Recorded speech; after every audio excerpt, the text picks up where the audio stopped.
Manchmal scheint sich Geschichte doch zu wiederholen. 1974 gingen Postangestellte auf die Straße, um wegen der hohen Inflation für kräftige Lohnerhöhungen zu demonstrieren. Die Forderung damals plus 15%. Genau das fordert im Januar 2023 auch die Nachfolgegewerkschaft Verdi. Die hohe Inflation belastet vor allem jene, die wenig verdienen. Die Stimmung gegenüber dem Management der Deutschen Post aufgeheizt.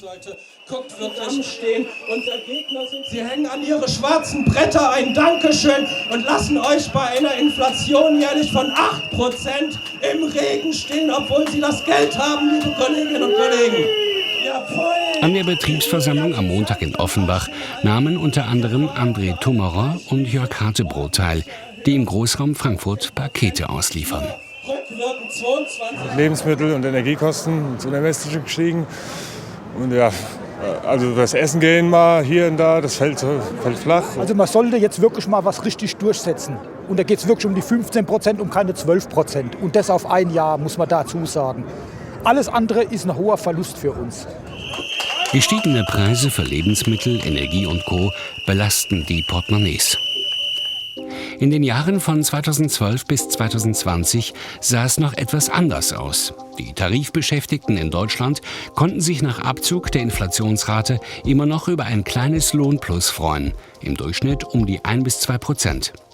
2021 sank der Reallohn dann auf minus 1,4%, im vergangenen Jahr sogar minus 4,7%. Nächste Woche gehen die Tarifverhandlungen bei der Deutschen Post weiter. Für den Konzern ist derzeit ausgeschlossen, seinen Mitarbeitern 15% mehr Lohn zu zahlen. Anders als andere Unternehmen können wir aufgrund der regulierten Briefpreise Kostensteigerungen nicht einfach an unsere Kunden weitergeben. Forderungen in der genannten Höhe sind realitätsfern. Wir leisten einen super Job. Wir haben anstrengende Arbeitsbedingungen mit der Wetterlage, ja, mit den Paketen, mit den Briefen, die wir transportieren müssen. Und man kann die Mitarbeiter nicht dafür verantwortlich machen, dass sie die Briefpreise nicht erhöhen können. Ja. Für die Betriebe in Deutschland ist die Gehaltsfrage derzeit eine Gratwanderung. Einerseits wollen sie für ihre Beschäftigten natürlich eine Entlastung. Andererseits können stark steigende Personalkosten aber auch eine Gefahr für die Unternehmer sein. Termin bei der Acceptance Group in Abergen, eine metallverarbeitende Firma, die Filteranlagen für Klär- und Wasserwerke produziert. Weltweit rund 1500 Mitarbeiter mit Dependancen unter anderem in China, den USA, Argentinien, Australien. Geschäftsführer Baldassar Lagaentena erzählt, dass er im vergangenen Jahr schon Zusatzinvestitionen leisten musste, um einer Gasmangellage vorzubeugen. Lohnsteigerungen könne er nicht an jeden Kunden über höhere Preise weiterreichen. Nicht jede Erhöhung kann 1:1 in der gleichen Periode weitergegeben werden. Wenn Sie im Projektgeschäft unterwegs sind, dann verumsatzen Sie die Preise, die Sie heute geben, irgendwann in der Zukunft. Auf die prozentualen Steigerungen mancher Löhne schaut er mit Sorgenfalten. Denn höhere Personalkosten müssten die Betriebe in den nächsten Jahren auch erstmal wieder erwirtschaften. Bei den Gebäudereinigern zum Beispiel gab es ein Lohnplus von 9,7 und dann noch einmal von 3,2%.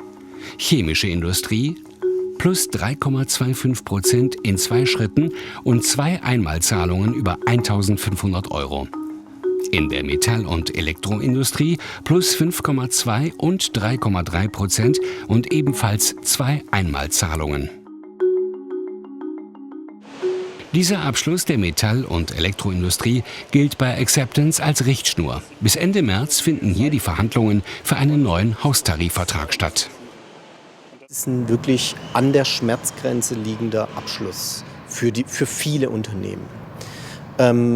Eine Sorge, die ich da habe, ist tatsächlich, dass es an so einer Stelle zu einer Tarifflucht kommt auf Arbeitgeberseite, weil den Takt oder diese Erhöhung vielleicht nicht alle Unternehmen mitgehen können. Die 1970er Jahre wiederum lehren, dass sich eine hohe Inflation hartnäckig über mehrere Jahre hinweg halten kann. Volker Wieland, Ökonom der Universität Frankfurt, sieht durchaus Parallelen zwischen damals und heute. Teure Lebensmittel und hohe Energiepreise könnten der Anstoß für eine Preisspirale sein. Das wird jetzt zu einem deutlichen Druck bei den Lohnanstiegen und damit einem deutlichen Preisdruck wieder führen. Denn die Unternehmen können ja nicht einfach diese Löhne zahlen, sondern müssen das wieder auf ihre Kosten, auf die Preise für die Investitionsgüter, die man exportiert, aber auch für die Konsumgüter hinaufschlagen. Ausgangspunkt solch einer Spirale ist eine hohe Inflation. Die Beschäftigten fordern einen Ausgleich, die Gehälter steigen. Die Unternehmen versuchen anschließend, die gestiegenen Lohnkosten an ihre Kunden weiterzugeben, indem sie Güter und Dienstleistungen verteuern. Das führt dann erneut zu einem Inflationsschub, der Beginn einer Lohnpreisspirale.